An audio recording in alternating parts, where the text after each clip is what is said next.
তিন দিদির হেসেলের আরো একটা নতুন এপিসোডে সবাইকে স্বাগত জানাই। আজকে আমরা আবার আপনাদের জন্য নিয়ে এসেছি একটা দারুণ স্বাদের মাছের রেসিপি। এই মাছটা কিন্তু আগে সাধারণত যারা পূর্ববঙ্গীয় বা যাদের বাঙাল বলা হয় তারাই এই মাছটা বেশি পছন্দ করতো। তবে এখন কিন্তু এদেশীয়রা মানে পশ্চিমবঙ্গীয় যারা তারাও কিন্তু এখন এই মাছটা অনেকেই যথেষ্ট পছন্দ করে। আজকে আমরা বানাতে চলেছি লোটে মাছের ঝুড়ো। চলুন তাহলে রান্নাটা শুরু করা যাক। আমরা রান্নাঘরে গ্যাস জ্বেলে গ্যাসে কড়াই বসিয়ে দিয়েছি। কড়াইতে দিয়ে দিয়েছি সর্ষের তেল। সর্ষের তেলটা অলরেডি গরম হয়ে গেছে, ধোঁয়া উঠছে। এবার আমরা প্রথমে তেলের মধ্যে দিয়ে দিচ্ছি কেটে রাখা পেঁয়াজ। আমরা 1 কিলো মাছের জন্য 3টে বড় মাপের পেঁয়াজ এখানে নিয়েছি। পেঁয়াজগুলো কুচিয়ে রেখে দিয়েছি আগে, সেটা এবার তেলের মধ্যে দিয়ে দিচ্ছি। পেঁয়াজটা দেওয়া হয়ে গেছে। এবার পেঁয়াজের সঙ্গে দিয়ে দিচ্ছি একদম মিহি করে কুচিয়ে রাখা রসুন। 2টো গোটা রসুনে যতগুলো কোয়া হয়েছিল সেগুলো বের করে মিহি করে কুচিয়ে রেখেছিলাম, সেটা এবার দিয়ে দিলাম তেলের মধ্যে।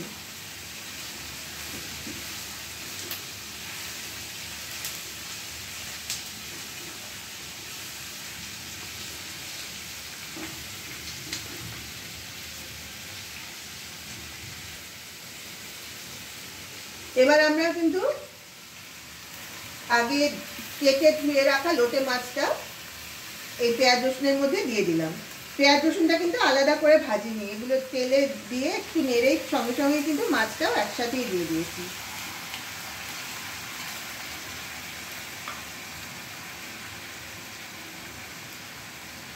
এই রান্নায় কিন্তু বেশি মশলার প্রয়োজন হয় না। এখন দিয়ে দিচ্ছি 1 চামচ মতো হলুদ গুঁড়ো,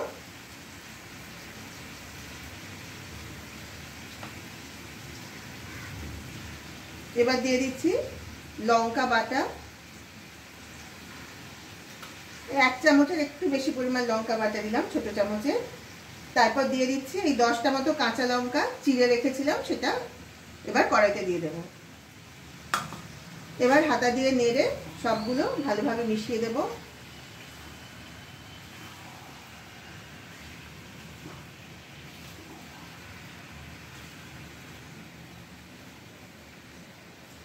দিয়ে দিচ্ছি স্বাদ অনুযায়ী নুন। আমরা এই 1 কিলো মাছের মধ্যে এই ছোট চামচের 1 চামচ উঁচু উঁচু নুন দিলাম। পরে নুনটা একবার টেস্ট করে দেখে নেব, যদি প্রয়োজন হয় তাহলে আবার যোগ করা যাবে। তবে এইভাবে যখন লোটে মাছ রান্না করবেন প্রথমে কিন্তু নুনটা একটু অল্পই দেবেন, কারণ মাছটা থেকে তো অনেক জল বেরোবে।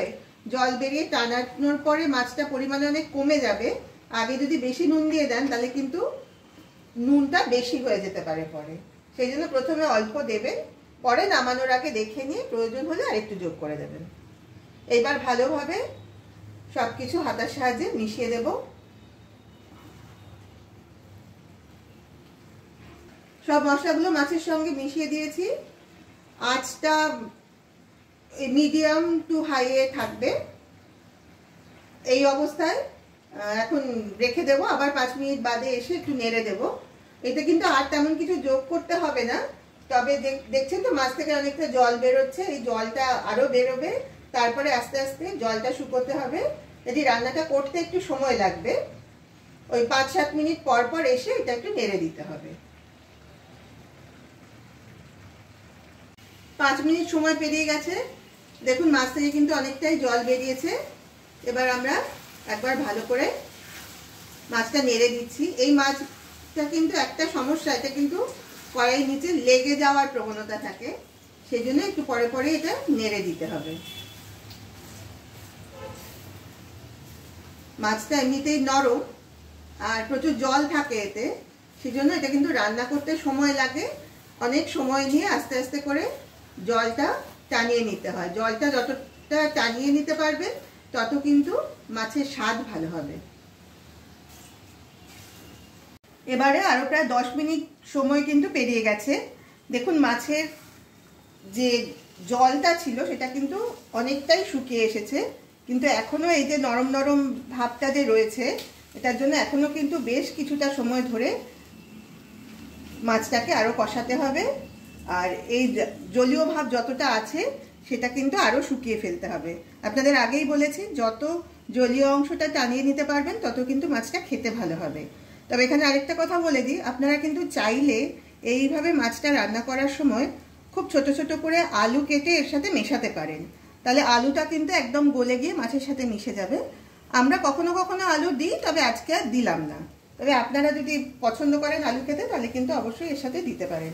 তবে এইভাবে মাছ রান্না করলে একটা জিনিস লক্ষ্য করতে হবে, তা কড়াইয়ের নিচে কিন্তু লেগে যাওয়ার প্রবণতা থাকে, একটু কিন্তু লাগবেই এটা, তো সেটা একটু ভালোভাবে লক্ষ্য করবেন যাতে বেশি পুড়ে না যায়।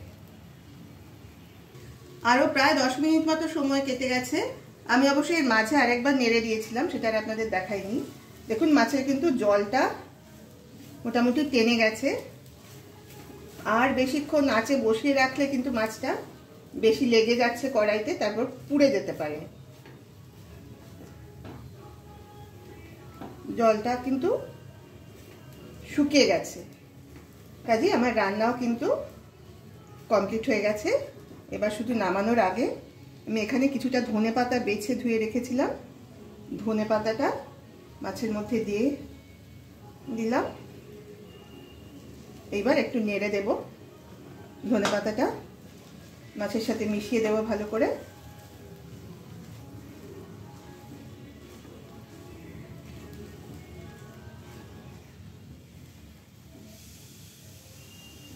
ব্যাস, এবার গ্যাসটা অফ করে দেব। আমার রান্না কিন্তু একদম কমপ্লিট। তাহলে আশা করি আপনারা সকলেই আমার পুরো ভিডিওটা স্কিপ না করে দেখেছেন আমি কিভাবে আজকে লোটে মাছটা রান্না করলাম। আমি জানি অনেকেই আপনারা লোটে মাছ রান্না করে এবং বিভিন্নজন বিভিন্নভাবেও রান্না করে, তবে যারা এইভাবে কখনো রান্না করেননি তারা কিন্তু অবশ্যই একবার এই পদ্ধতিতে রান্না করে দেখবেন। এই গরম গরম ভাতের সাথে এই লোটে মাছের ঝুড়ো কিন্তু একটা অসাধারণ একটা খাবার। আশা করি আপনাদের সকলেরই এটা খুবই পছন্দ হবে। আর এটা রান্না করে খেয়ে কেমন লাগলো সেটা কিন্তু অবশ্যই আমাদের কমেন্ট করে জানাবেন। আপনারা যারা যারা তিন দিদির হেসেল ইউটিউব চ্যানেল থেকে আমাদের এই ভিডিওটা দেখলেন, তাদের সবাইকে অনুরোধ করছি আপনারা প্লিজ এই চ্যানেলটাকে সাবস্ক্রাইব করুন এবং পাশের বেল আইকনটাকে প্রেস করে দিন। আর অবশ্যই লাইক, কমেন্ট আর শেয়ার করে আমাদের পাশে থাকুন। আর যারা আমাদের তিন দিদির হেসেল ফেসবুক পেজ থেকে দেখছেন এই ভিডিও, তাদের সবাইকে অনুরোধ করছি আপনারা প্লিজ পেজটাকে ফলো করুন এবং আমাদের পাশে থাকুন। আজ তাহলে এই পর্যন্তই। সবাই ভালো থাকবেন, আবার খুব শিগগির দেখা হবে একটা নতুন ভিডিও নিয়ে। নমস্কার।